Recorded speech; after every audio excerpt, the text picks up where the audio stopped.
አንድ ነገር ሁላችንም አልዋጥ ብሎ እስካሁን ድረስ የሚያሳስበንና አክሰፕት ልናደርገው ማንችለው ነገር ሆኖ ይገኛል በዚህ ሰዓት ላይ። ይህም ጉዳይ ከቤተሰቦቻችን ከአያቶቻችን ከእናትና አባቶቻችን በላይ ሞር እንሰራለን፣ ሞር ታይም ስራ ላይ እናባክናለን። ሜቢ አንዳንዶቻችን ከነሱ በላይም ተምረን ሊሆን ይችላል። በተከታታይ ኦፕቲማይዝ ለማድረግ ነገሮችን የተሻለ ነገር ለማድረግ ከነሱ ጊዜ ከነበረበት ጊዜ በላይ ኦፕቲማይዝ ነን፣ ሞር ኤፊሽንት ነን ብለን እናስባለን። አትም ዲግሪ ደግሞ ነንም ብዬ አስባለሁ። ሞር ኦፕቲማይዝ ነን፣ ሞር አድቫንስድ ነን ብዬ ከድሮ ከነበረው ትውልድ እንደዛ ነው ያለንበት ቦታ ነው ብዬ አስባለሁ። ነገር ግን የሁሉ ነገር አድቫንስድ ሆኖ የሁሉ ነገር የተሻለ ሆኖ ህይወታችን ከምን ጊዜውም በላይ ከባድ እየሆነብን ሞር ፍራጃይል እየሆነ ለመሰበር በጣም ቀላል እየሆነ ሞር ዲፕረስድ እየሆንን በጣም የወደፊቱን ተጠራጣሪዎች ሆነን በአሁኑ ሰዓት ላይ እንገኛለን። ይህ ያሁኑ ያለው ጄኔሬሽን እናትና አባቶቻችን ወይም አያቶቻችንን ሲያወሩ ስንሰማ ስንጠይቃቸው እነሱ በወር ስንት ገንዘብ እንደሚያገኙ ድሮ አንዳንድ ጊዜ 100 ብር 200 ብር 500 ብር ራሱ ብለው መልሰውልን ያውቃሉ። እና ያንን ነገር ስንሰማ we say how was that possible? እነሱ ያችን የምታክል ገንዘብ ወስደው ያችን የምታክል ገንዘብ earn እያደረጉ እንዴት ነው የአያቶቻችን ጊዜ በተለይ 7 ልጆች በቤታቸው ነበረ። of course it doesn't mean 7 ልጆች በደንብ አሳድገዋል ማለት አይደለም፣ ግን አሳድገዋል at the end of the day እና ቤት ገዝተዋል። በዛን ጊዜ ሁሉ ነገር ቺፕ ነበረ። 700 ብር 500 ብር ኢቨን 100 ብር ለአንድ ሰው ደሞዝ በጣም በቂ ነበረ።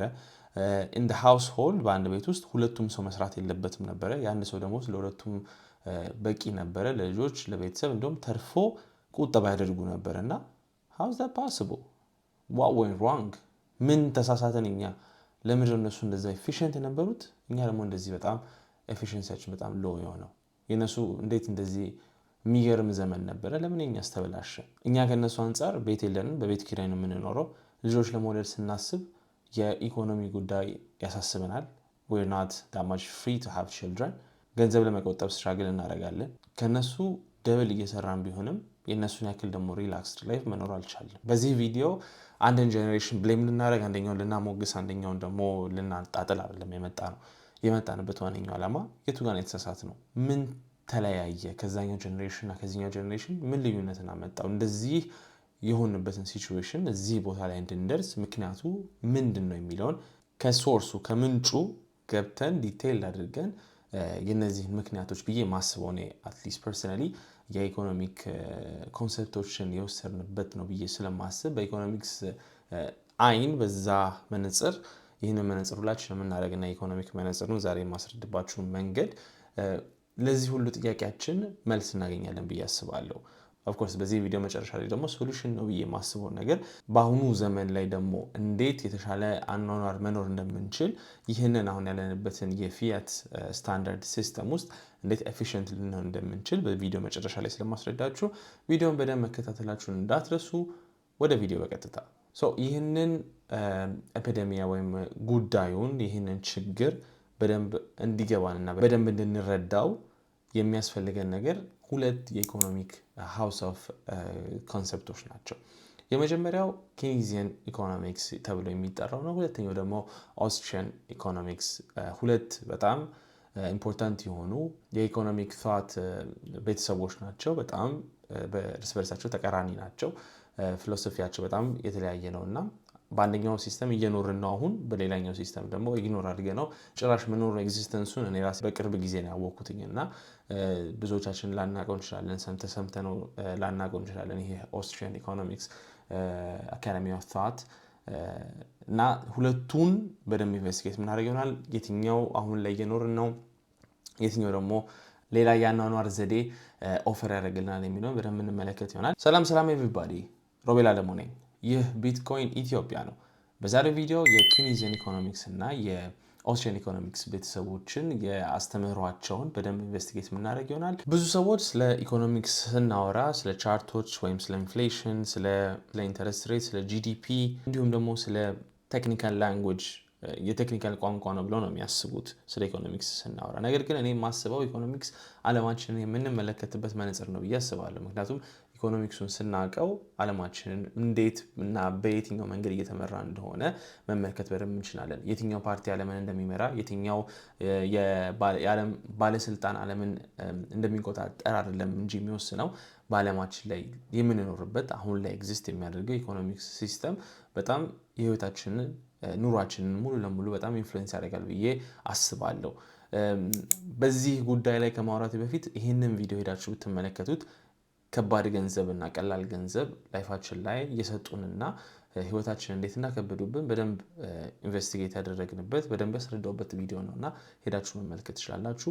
ቻናሌ ላይ ገብታችሁ ማግኘት ትችላላችሁ። ጎይንግ ባክ ቱ ቱዴይስ ቶፒክ የአሁን የያዝነውን የኢኮኖሚካል ሲስተም ሁሉ ነገር ያስረዳናል። ምክንያቱም መንግስት ኬርቴከር ነው የሚለውን ጥያቄ ይመልስልናል። መንግስት የኢኮኖሚካል ችግር ሲኖር ገብቶ መሀል ላይ ዳኛ መሆኑን ትቶ እንደ አንድ ፐርሰናል ተጫዋች ማርኬቱን ሰፕላዩን መጨመር፣ የገንዘብን የመቀነስን ኢንትረስት ሬቶችን ዲሳይድ ማድረግ ሴንትራሊ አስፈላጊ ነው ወይስ ማርኬቱ ራሱ ነው ዲሳይድ ማድረግ ያለበት እነዚህን ኩዌስችኖች የሚለውን የምንኖርበት ኢኮኖሚክ ሲስተም ሙሉ ለሙሉ የሚያስረዳን ይሆናል። የምንኖርበት የኢኮኖሚክ ሲስተም የምንጠቀመው ገንዘብ ባህሪያችንን፣ ማህበረሰባችንን እና የማህበረሰባችንን የወደፊት አኗኗር የሚያድጉትን የጀኔሬሽናል ሰዎች ሙሉ ለሙሉ ባህሪያቸውን የሚወስን ይሆናል።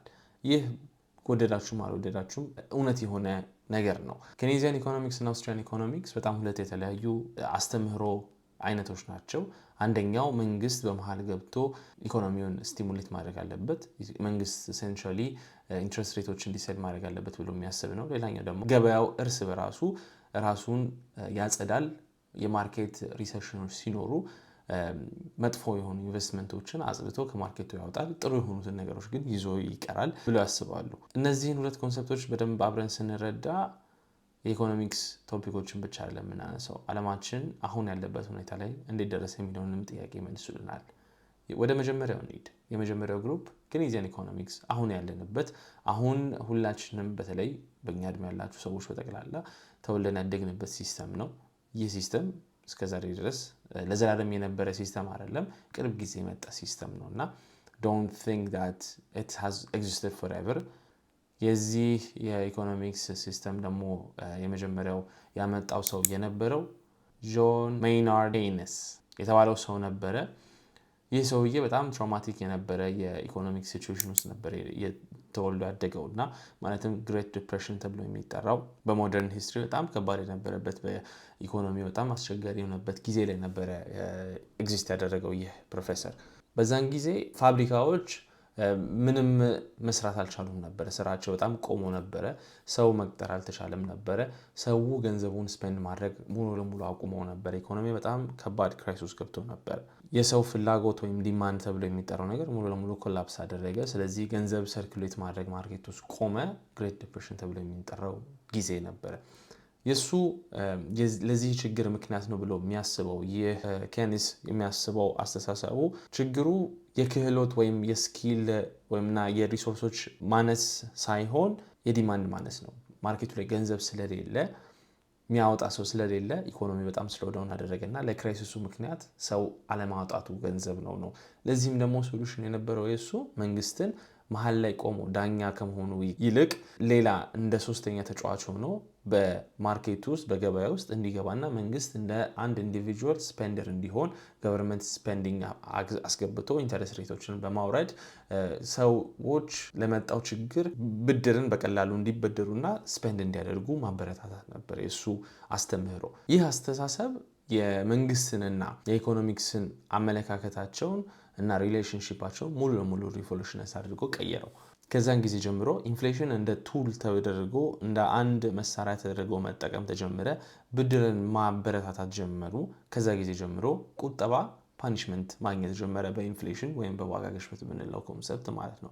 ለብድር እንደ ቀላሉ መስጠት የሚችሉበት ሲቹዌሽን ከሆነ ቁጠባ ፓኒሽ እየተደረገ ኢንከሬጅ መደረጉ መበረታታቱ ቀርቶ ሰው ልጆች እንዳይቆጥቡና ገንዘብን ኮንቲኒየስሊ ስፔንድ እንድናደርግ ያደረገን ሲስተም የተጀመረበት የተወለደበት ዘመን ነበረ። ከዚህም ጊዜ በኋላ የመንግስት በመሃል ገብቶ ነገሮችን ስቲሙሌት ማድረግ፣ ገንዘብን ከማርኬቱ ማውጣት፣ መክተት፣ ኢንተረስት ሬቶችን በመሃል ላይ ገብቶ ዲሳይድ ማድረግ የሱ መብት እንዲሆንና በሴንትራል ባንኩ ሁሉ ነገር አድሚኒስትሬት እንዲደረግ መፈቀድ ተጀመረ ማለት። የኬኔዚያን ኢኮኖሚክስ ኮንሰፕት በጣም ዋይድሊ አዶፕትድ የሆነበት ምክንያትና በዓለማችን ላይ በጣም በሚገርም ሁኔታ እንደዚህ አሁን የምንኖረው በሱ ኢኮኖሚክ ሲስተም ነው እና ለምን እንደዚህ አዳፕት ተደረገ የሚለውን ጥያቄ ስንጠይቅ ለመንግስት ለማንኛውም መንግስት በዛ ጊዜ ላይ ለሚመራው በግሬት ዲፕሬሽን ላይ የነበረው መንግስት ለሚመራው ሰው ለሚመራው ፓርቲ የፖለቲካል ፓርቲው በጣም ቆላል ሶሉሽን ሆነ። ማንኛውም አይነት ችግር ኢኮኖሚ ውስጥ ሲመጣ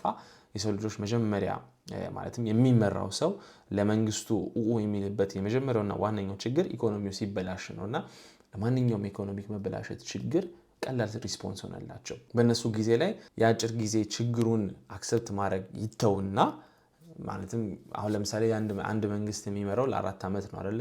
በኖርማሊ 4 ዓመት ወይም ከዛ በላይ ደግሞ ከሆነ እንደገና ከተመረጠ 8 ዓመት ነውና በዛ 8 ዓመት ውስጥ ምንም አይነት ችግር ሳይኖር ሁሉም ጸጥታ ሰላም ሆኖ ኢኮኖሚው እንዲመራ ይህ ቱል አመቺ ሆነላቸው። ማንኛውም አይነት ችግር ሲኖር ኢኮኖሚ ውስጥ ኢንትረስት ሬቱን ይቀንሱታል፣ ብድርን ያበረታታሉ፣ ገንዘብ ወደ ማርኬቱ ይረጫል፣ ሰዎች በጠቅላላ እንደገና ኮንፊደንስ ይኖራቸዋል፣ ካምፓኒዎች እንደገና ሃየር ማድረግ ይጀምራሉ፣ አንኤምፕሎይመንት ሬቱ ስራ የሌለው ሰው ይቀንሳል። ስለዚህ ኢኮኖሚዋ አሪፍ ይመስላል።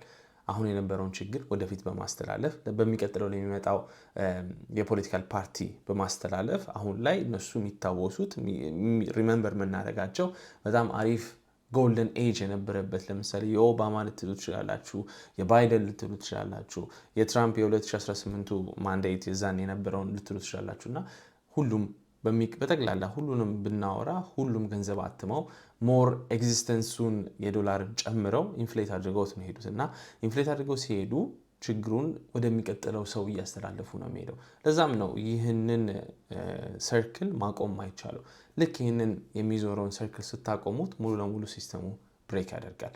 በአሁኑ ሲስተም ላይ በዚህ ኢኮኖሚክ ሲስተም ላይ ስንኖር የኢኮኖሚክ ቡም እና ፒክ የሚያደርገውና ሪሴሽን በጣም ኖርማል ነው ተብሎ ይታሰባል። ሪሴሽን ሲኖር ወዲያው ኢንተረስት ሬትን ቀንሰው ወደ ላይ ያመጡታል፣ ማርኬቱን ወደ ስካይ ራኬት ያደርጋል። ከዛ በኋላ ደግሞ መልሶ ወደ ላይ ሲደርስ ኳንቲቴቲቭ ታይትኒንግ አድርገው ገንዘብ ከማርኬቱ ወስደው ኢንተረስት ሬቶችን ወደ ላይ አድርገው ገንዘቡን ደግሞ መልሰው ይወስዱታል እና ይህ ወደ ላይ ወደ ታች የሚለው ነገር የማርኬት ኢኮኖሚው ኖርማል ነው ተብለን ነው እኛም ኢኮኖሚክስ ላይ ተማርነው እና ነገር ግን is it really normal? is it really እና ያለምንም ኮንሲኩዌንስ ደግሞ እንደዛ የምናሳልፈው ነገር ማለትም ለአጭር ጊዜ ነው ኮንሲኩዌንሱ የምናየው ለ1 ለ2 ወር ለ3 ወር ሜቢ ማክሲመም ቶፕስ a year not a great depression for decades እና ለዚህ ሁሉ ነገር አሪፍ ሶሉሽን ሆነላቸው ለመንግስት ለሁሉም ለሚመጣውና ለሚመራው ሰው ከዚህ የተሻለ ነገር ምን ያገኛሉ? ስለዚህ ይህንን ሲስተም በዓለም በጠቅላላ ላይ አዳፕት ተደረገ ማለት ነው። ኢንስቴድ ኦፍ ሰዎችን ታክስ እያደረገ ገንዘብን ከማግኘት ይቅር መንግስት ኦፍ ኮርስ አሁንም ታክስ እያደረገ ገንዘብ ያገኛል አያገኝም እያልኩ አይደለም። ነገር ግን ዋነኛው ሶሉሽኑ ለማንኛውም ችግር የትኛውንም የኢንስቲትዩሽኖች ራሱ እንትን ሲያደርግ መንግስት ለምሳሌ ድጎማ ሲያደርግ ለአንድ ኢንስቲትዩሽን ለማንኛውም ኢንስቲትዩሽን የትኛውም ሀገር መንግስት ሬቨኒው ከየት ነው የሚያመጣው የሚለውን ኢንቨስቲጌት በደንብ ስታደርጉ በጣም ብዙ ኢንፍራስትራክቸሮች በአገሩ ላይ ይሰራሉ። የታክስ ገንዘቦችን በሙሉ እኛ የምንከፍለውን ሀገሪቱ ላይ የሚሰሩትን ባሶችን ምናምን ልትሉ ትችላላችሁ። መንገዶችን፣ ባቡር ላይኖችን መንግስት ከየት አምጥቶ ነው የሚሰራው ስትሉ የሆነ ሰዓት ላይ እንደውም ችግር ሲኖርበት ሁሉ ማንኛውም የሚገርም አንድ ማጂክ ስቲክ አለው። እሱም የፕሪንቲንግ ማኒ ማሽኑ ነው። እንደፈለገ ገንዘብን አትመው መስራት ይችላል። አሁን የምትመለከቱትን ይህ ቻርት እዚህ ጋር የምትመለከቱት የአሜሪካ መንግስት ያለበት የብድር ብዛት ነው። 38 ትሪሊየን የአሜሪካ ዶላር እንደምትመለከቱት በደቂቃ ውስጥ ከቢሊዮኖች በላይ እየጨመረ ነው የሚሄደው፣ እየቀነሰ አይሄድም። እዚህ ጋር የምትመለከቱት ከፊውቸር ኮንሰምፕሽናችን ተበድረን ያመጣ ነው። የአሜሪካ መንግስት ያመጣው አሁን ላይ ተበድረው የያዘው ገንዘብ ነው። ሶ ኢማጂን ዲስ ይህንን ገንዘብ ተከፍሎ ማያልቅ ከሆነ በተለይ ይህ ሁሉ ገንዘብ ተበድሮ ከፊውቸር ኤግዚስተንስ በቀላሉ ታትሞ ኤግዚስተንሱ ሲመጣ እኛ ሴቭ ያደረግነው እኛ ባንክ አካውንት ውስጥ ሰርተን ያስቀመጥነው ገንዘብ የመግዣ አቅሙ እንዴት ኢሮድ እንደሚደረግ እንዴት እንደሚሸረሸር አስቡት። ይህ ነው የኬንያን ኢኮኖሚክ ሲስተም። ዛሬ ላይ ምንም ህመም ሳይሰማን የወደፊቱን ግን እያበላሸን ከዛሬ ወደ ነገ አሁን 2008 ላይ ነበር አይደል የኢኮኖሚ ክራይሲስ የነበረው was a big huge economic crisis ግን ወዲያው ነው የጠፋው። ከዛም እንደገና ደግሞ ኮቪድ-19 መጣ። የዛ ሳለ በጣም ብዙ ገንዘብ ታተመ። እዚህ ጋር ተመልከቱት ይህንን ፎቶ የአሜሪካን ዶላር ክሬክ ከተደረገበት ጊዜ ጀምሮ እስካሁን ድረስ 99% የመግዣ አቅሙን አጥቷል። ከዛሬ 100 ዓመት በኋላ እንደገና መልሶ 99% የመግዣ አቅሙን ያጣል። ይህ የኬንያን ኢኮኖሚክ ሲስተም ነው። በዚህ ሲስተም ውስጥ ነው የምንኖረው። ለዛም ነው በፊያት ገንዘብ ሴቭ ማድረግ እነሱ በቀላሉ ኢንፍሌት ሊያደርጉት የሚችሉት ገንዘብ ላይ እኛ ሴቭ ማድረግ ትክክለኛ ያልሆነበት ሶሉሽን ከጊዜ ወደ ጊዜ እየባሰበት ነው የመጣው። ይህ የገንዘብ ማተምና ኢንፍሌት የማድረግ ነገር ከጊዜ ወደ ጊዜ እየባሰበት ነው የመጣው። ለዛም ነው ኖት ሎንግ አጎ የኛ ቤተሰቦች እንኳን የሚያገኙት ገንዘብ በቅቷቸው ልጆቻቸውን በስነ ስርዓት እንዲያሳድጉ ቤት እንዲገዙ ሁሉ ነገር እንዲያደርጉ ያደርጋል። በቅርብ ጊዜ ሪሰርች ካደረኩት እና ዳታ ብዙም አላገኘሁኝም ነገር ግን ኤስቲሜት ተደርጎ የተሰጠኝ ዳታ ይህንን ይመስላል። ኢትዮጵያ ውስጥ የአንድ ሰው የአመት ደሞዙ አንድ ቤትን ለመግዛት ስናካፍለው ከአንድ ቤት ዋጋ ጋር 47 እጥፍ ነው። 47% 47 ጊዜ እጥፉ ነው። እንዴት ነው አንድ ሰው ቤት ሊገዛ የሚችለው? በዚህ ሲስተም ውስጥ ከሚያገኘው ደሞዝ ጋር ስታወዳድሩት ምንም አይገናኝ ነገር። the reliability of this data I don't really know ነገር ግን we're there 47 እጥፍ አይደለም ከዛም በላይ ሊሆን ይችላል። እሱን ምንም እንከራከረው ነገር አይደለም። እዚህ ጋር ተመልከቱት። ይህ የአሜሪካ ዴታ ነው። ሞር ዴታ ስላገኘው እነሱ ጋር የምንሄደው የምትመለከቱት ሆም ፕራይስ ኢንካም ሬሽዮ ነው። የሃውስ በብሎ እዚህ ጋር ለምሳሌ 2008 አካባቢ ላይ ነበረው ላይ አሁን ተመልሰን እሱን ሌቭል አልፈነዋል። የአንድ ሰው ደሞዝ ከዛ ከቤቱ ዋጋ ጋር ስንት እጥፍ ነው የሚለው ነው የሚያሳየና 7 ይላል። እዚህ ጋር 6 የነበረበት ጊዜ ነበር። በጣም ሎ የነበረበት ታይም እዚህ ጋር 4 እጥፍ የነበረበት 5 እጥፍ የነበረበት አካባቢ ላይ ነውና በዚህ ሲስተም ላይ የኖርን በዚህ ኬንያን ሲስተም ውስጥ ላይ የኖርን ሁላችንም ማናውቀው ማናየው ተደብቆ የሚወስዱብን ታክስ አለ። እሱም ኢንፍሌሽን ተብሎ ይጠራል። ለዚህ ሁሉ ሶሉሽን ለዚህ ሁሉ ኢኮኖሚካል ችግር የነበረው ሶሉሽን ደግሞ the so called ኬንያን ሲስተም የሰጠን የኬንያን ኢኮኖሚክ ኮንሰፕት የሰጠን ይሄ ነበረ። መንግስትም አዳፕት ያደረገበት ዋነኛው ምክንያት ይሄ ነው። እሱ ምንም አይነት ችግር እንዳይገጥመው እንዳይታወስ በመጥፎ ነገር ከዛ ደግሞ የሚቀጥለውን ሰው የባሰ ገንዘብ ሞር እንዲያተምና ይህ የሚሮጠውን ይህ የአይጥ ያለበት ወጥመድ አለ አይደለ? በቃ ዓለማችን ምን ዞሮ እንደዛ ነው። ኢኮኖሚክሱ የሚሰራው በዛ ነው። ገንዘብ ካልታተመ ኢንፍሌት ካልተደረገ የዓለማችን ኢኮኖሚ ሙሉ ለሙሉ ይናጋል፣ መንቀሳቀስ አይችልም። so this is the Kenyan economic system። ለዚህም ነው በጀነሬሽኖቻችን መካከል ያለው ልዩነትን የምትመለከቱት። በዛ ጊዜ በዛ ዘመን ኢንፍሌሽን እንደዚህ አይነት ከባድ ሌቨል ላይ አልደረሰም ነበር። እንዳልኳችሁ ከአንድ ፖለቲካል ፓርቲ ወደሚቀጥለው ፖለቲካል ፓርቲ ወይም ከአመት አመት ይህ የገንዘብ የማተሙና ኢንፍሌሽኑ ሬቱ እየጨመረ ነው የሚሄደው። የገንዘብ በተለይ የመንግስት መበደሩና ከዛ ብድር ላይ ሳይከፍለው ያለፈ የሚሄደው ሲስተም ነገሮቹን ያከበዱት ነው እንጂ ያሻሻሉት አይመጡም። so this is the main problem። ለጀነሬሽኑ ደግሞ ይሄ ጋፕ እኛ ይሄን ሁሉ እየሰራን ከነሱ ደብል 2 ስራ እየሰራን እነሱ አንድ ስራ ብቻ ሰርተው መኖር በሰላም የሚችሉበት ምክንያት እኛ ደግሞ ዋነኛው ማንችልበት ምክንያት እንደዚህ ዲፕሬስድ ሆነውና ነገሮች ትሬድሚል ማልቅ ትሬድሚል ላይፋችን ላይ የሚመስለን ዋነኛው ምክንያት ይህ የምንኖርበት ኢኮኖሚክ ሲስተም። አሁን ደግሞ እስቲ ሰምተነው ብዙዎቻችን ለማናቀው እኔም በቅርብ ጊዜ ዲስከቨር ላደረኩትኝ ለአውስትሪያን ኢኮኖሚክስ ጊዜ እንስጥና ለሱ ደግሞ ምን አይነት አስተምሮ ነው ያለው፣ ለምንድነው ደግሞ ለመንግስት ያልተመቸው ይህ አስተምሮና ምንድነው ከዛኛው ከኬንያን ሲስተም የሚለየው የሚለውን አብረን እስቲ እንመልከት። ይህ የአውስትሪያን ኢኮኖሚክስ ሲስተም ከላይ ወደ ታች የመንግስትን ዶሚኔሽን ሙሉ ለሙሉ ማኔጅመንቱን እና ኢንስትራክሽኑን ከላይ ወደ ታች መምጣቱ ተትቶ አግሪጌት ዲማንድ የሚባለውን ኮንሰፕት ትተነው ፎከስ ኦን ኢንዲቪጁዋል ቾይስ የእውነት ቁጠባን የሚያበረታታ ቆጥቦ ሰው ሊለወጥበት የሚችልበትን ሲስተም ነው ኢንትሮዱስ የሚያደርገን። የዚህ አስተምሮ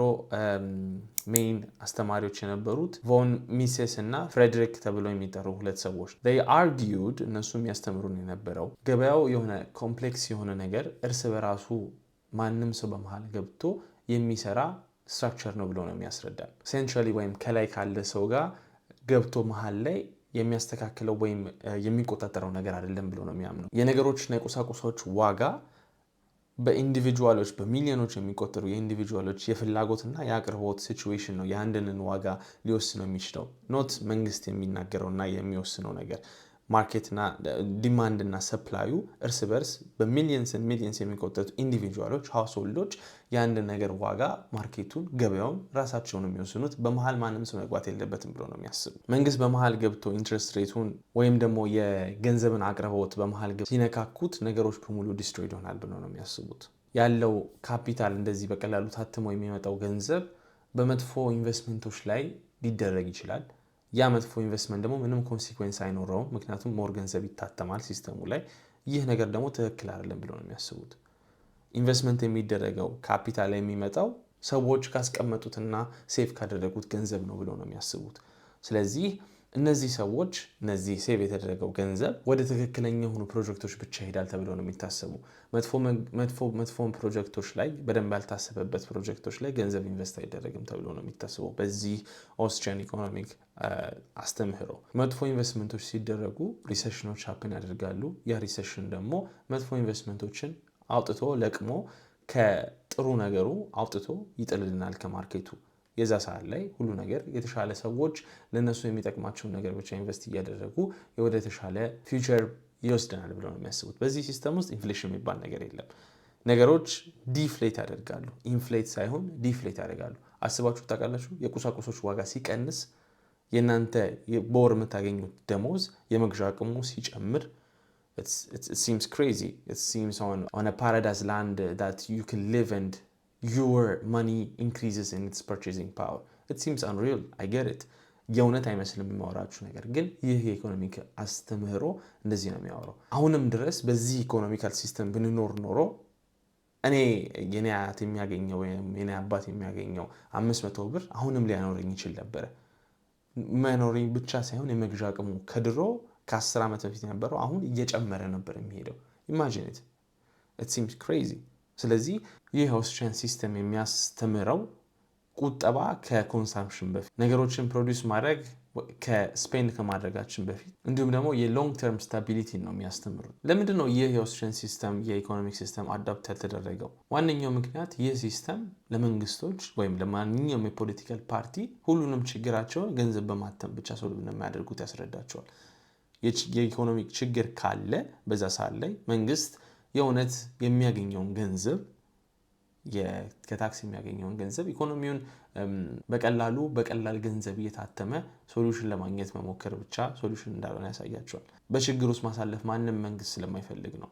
ህዝቡ ያለበት ነገሮችን ሾርት ተርም ፔንን ሰስቴን ማድረግ ማንም የሚፈልግ መንግስት የለም። አሁን ላይ ያለውን ችግር አሁን ላይ ያለውን ሾርት ተርም ፓኒክ ወደሚቀጥለው ወደ ሎንግ ተርም አስተላልፈው አሁን ላይ ግን እሱ መተውስ የሚፈልገው በአሪፍ ኢኮኖሚካል ሲቹዌሽን ነው። ህዝቡ አለበለዚያ መልሶ የመረጠውን ሰው ስለሚያነሳ ማለት ነው። ይህን ነገር ደግሞ አይፈልጉትም። ከዛም በላይ ደግሞ እነሱ ያላቸውን ኮንትሮል በተለይ አሁን ላይ እነሱ ናቸው ሁሉ ነገር የሚቆጣጠሩት። መንግስት ነው ሁሉ ነገር የሚወስነው አይደለ? የሚታተመውን ገንዘብ የኢንትረስት ሬትን ሁሉ ነገር ሴንትራሊ ነው የሚወስኑት። ይህንን መሀል ላይ ሆኖ እኔ ነኝ የበላይ እኔ ነኝ ሁሉ ነገር የሚወስነው የሚለውን ነገር ያነሳባቸዋል። በኦስትሪያን ሲስተም ማርኬቱ ገበያው ራሱ በራሱ ነው ሁሉን ነገር የሚወስነው። ኢንትረስት ሬት ሊጨምር ይችላል፣ ኢንትረስት ሬት ሊቀንስ ይችላል። ግን ማርኬቱ ኢንዲቪጁዋሎች ናቸው የሚወስኑት። አንድ ኢንዲቪጁዋል አይደለም። በሚሊዮን የሚቆጠሩት በሀገሩ ላይ ያሉት ኢንዲቪጁዋሎች ናቸው ማርኬቱን የሚወስኑት። ነገር ግን ዋነኛው ችግሩ ለምን በኬኔዥን ኢኮኖሚክ ሲስተም ኖርን የሚለው አይደለም። በእኔ አመለካከት ለምንድን ነው ያኛውን ሲስተም ያላስተማሩን? ኢኮኖሚክስ መጽሐፎቻችን ላይ 10ኛ ክፍል 11ኛ ክፍል ግን 11ኛ ክፍል 12ኛ ክፍል ላይ በተለይ ሶሻል ሳይንስ ተማሪዎችን ስንማር ስለ ኢኮኖሚክስ ስንወያይ ክላስ ውስጥ ስንማር ቴክስት ቡካችን ላይ ስለዚህ ሲስተም ስለ ዲፍሌሽነሪ ሲስተም ኤግዚስተንስ ማንም ሰው አላስተማረን። የተማርነው ኢንፍሌሽን ጥሩ ነገር መሆኑን ማርኬቱ በደንብ እንዲሰራ ማኒ ፕሪንቲንግ አስፈላጊ እንደሆነ ይህን ሁሉ ኮንሰፕትን ያስተማሩ። ዋይ እኔ አሁን ለምሳሌ ኤግዚስት የምናደርግበት ሁላችንም የኖርንበት ሲስተም ይሄ ነው ብዬ ነበር ማስበው። ነገር ግን በደንብ ገብቼ ኢንቨስቲጌት ሳደርግ ይህንን መልስ ያገኘሁት በዛኛው ሲስተም ላይ ብንኖር ዲፍሌሽነሪ ነገሮች ዋጋ እየቀነሰ መሄዱን ነው የተማርኩት። እናም ለዚህ ነው ኮንፊውዝድ ሆነን ግራ ገብቶን በጣም ስትሬስድ ሆነን ዲፕረስድ ሆነን የምንሰራው ነገር የወደፊቱን ማይቀይር መስሎ የሚታየን ማያልቅ ትሬድሚል ማያልቅ ሩጫ መቼም ማንቆምበት ህይወታችን ኮንቲኒየስሊ ሩጫ የሆነበት ዋነኛው ምክንያት ይህ ነው ብዬ ነው የማስበው። ነገር ግን አትሊስት teaching us that there is another system. That's to begin with, I think. An entire generation has been manipulated to think that we only exist in this system. We only know this system, Keynesian economic system, that's it. That's what we have been taught. እና ይህን ነገር ትክክል ነው ብላችሁ ታስባላችሁ? እና አይመስለኝም። ምክንያቱም አትሊስት ይህ ነገር እንዳለ አንድ ነገር እንዳለ ተቃራኒው ነገር እንዳለ ማስተማር አለባቸው ብዬ አስባለሁ። ስለዚህ አትሊስት ይህን ነገር ኮስችን አድርጋችሁ ስለ አውስትሪያን ኢኮኖሚክስ ሞር መማር ትችላላችሁ። በቪዲዮ መጀመሪያ ላይ ነግራችሁ ነበር ለዚህ ለምንኖርበት ለኬኔዥን ሲስተም እንቀይረው ነው ለቀይረው ነው እያልኩ አይደለሁም። ነገር ግን ሶሉሽኑ ምንድነው? ሶሉሽኑ ብዬ የማስበው ነገር በዚህ ኬኔዥን ሲስተም ላይ አድቫንቴጅ መውሰድ በአሁኑ ባለንበት ሲስተም ላይ አድቫንቴጅ እንውሰድ ስላችሁ አንደኛ ዋነኛው ጉዳይ ቁጠባ የምናደርገው በሃርድ አሴት መሆኑ ቢትኮይን፣ ወርቅ፣ ቤት፣ መኪና not really መኪና ኢትዮጵያ ውስጥ ብቻ ከሆናችሁ ውጭ ሀገር እንኳን it doesn't really work። ነገር ግን ቤት የመግዣ አቅማቸው ስለሚጨምር እነዚህ ሃርድ የሆኑ አሴቶች የመግዣ አቅርቦታቸውን በቀላሉ ሊጨምሩ የማይችሉ ነገሮች የመግዣ አቅማቸው እየጨመረ ይሄዳል። በዛ ነገር ላይ ሴቭ ማድረግ በተለይ ብዙ ገንዘብ ከሌላችሁ በቢትኮይን ሴቭ ማድረግ በጣም አሪፍ ነው ብዬ ነው የማስበው። ሁለተኛ ይህንን የብድር የሚል ሲስተም ውስጥ እየኖርን ስለሆነ ብድሩን ግን ራይትሊ ኤክስፕሎይት ማድረግ ነው ብዬ ነው የማስበው። ሃርድ አሴት ሲኖራችሁ አንድ ቤት ሲኖራችሁ ኢቨን ቢትኮይን ሲኖራችሁ ቢትኮይናችሁን ቤታችሁን አስይዛችሁ ብድር መበደር በዛ ብድር ግን የመግዣ አቅሙን የሚያጣ ነገር መግዛት አይደለም፣ መኪና መግዛት አይደለም፣ ልብስ መግዛት አይደለም፣ ቫኬሽን ማድረግ አይደለም። የምትገዙት ሞር ሃርድ አሴት የሆኑ ነገሮችን ቢትኮይናችሁን አስይዛችሁ ሌላ ቢትኮይን መግዛት፣ ቤታችሁን አስይዛችሁ ሌላ ቤት መግዛት፣ በዚህ ብሮክን በሆነ ሲስተም ላይ ቤኔፊት ማድረግ ይህ ነው ሶሉሽን ብዬ የማስበው። በዚህ ቪዲዮ ላይ ራሳችሁን መልሳችሁ እንድትጠይቁና ሲስተሙን እንድትጠይቁ ምክንያት ሆናችኋል ብዬ አስባለሁ። የኬኔዥን ሲስተም ትክክል አይደለም የሚለውን ሳይሆን የምንመልሰው ሌላ ሲስተም እንዳለ ኢንትሮዱስ አድርጌያችኋለሁ። እናንተ ደግሞ ሞር ኢንደፕት ገብታችሁ ይህ ሲስተም ምን ኦፈር እንደሚያደርገን በደንብ መማር ትችላላችሁ። በዛሬው ዕለት እንደዚህ ፌሊየር ሆነን ሊሰማን የሚችልበት ዋነኛው ምክንያት እኛ ማንረባ ሰዎች ሳንሆን ቀርተን አይደለም፣ የምንኖርበት ሲስተም ወደ ኋላ ስላደረገንና ወደ ኋላ ስላስቀረን ብቻ ነው። ስለዚህ ተስፋ መቁረጣችሁን ትታችሁ ሶሉሽን ብዬ ያቀረብኩላችሁ ነገር እየተጠቀማችሁ የወደፊታችሁ የተሻለ እንዲሆን አሪፍ መንገድ ይሆናል፣ አሪፍ ሶሉሽን ይሆናል ብዬ አስባለሁ። ምክንያቱም አትሊስት በዚህ ቪዲዮ የምንጫወትበትን ያለንበትን የዓለማችንን ህግ አውቃችሁታል። ስለዚህ አትሊስት መልሳችሁ እስከዛሬ ድረስ ያደረግነውን እኔም ያደረኩትን ስህተት መልሼ አላደርገውም። ይህንን ነገር ካወቅኩ በኋላ በፊያት ገንዘብ መቆጠብ ሶሉሽኑ እንዳልሆነ ተረድቻለሁ። በዩሮ መቆጠብ፣ በዶላር መቆጠብ፣ በብር መቆጠብ ፌሊየር መሆኑን ተረድቻለሁ እና አሪፍ ሶሉሽን ሆናችኋል ብዬ ተስፋ አደርጋለሁ። ስሜ ሮቤል አለሙ ነው። ይህ ቢትኮይን ኢትዮጵያ ነው። የተሻለ ገንዘብ ሲኖረን የተሻለ ሰዎች እንሆናለን። ለቻናሉ ሰብስክራይብ ማድረጋችሁን እንዳትረሱ፣ ላይክ ማድረጋችሁን እንዳትረሱ። See you next time.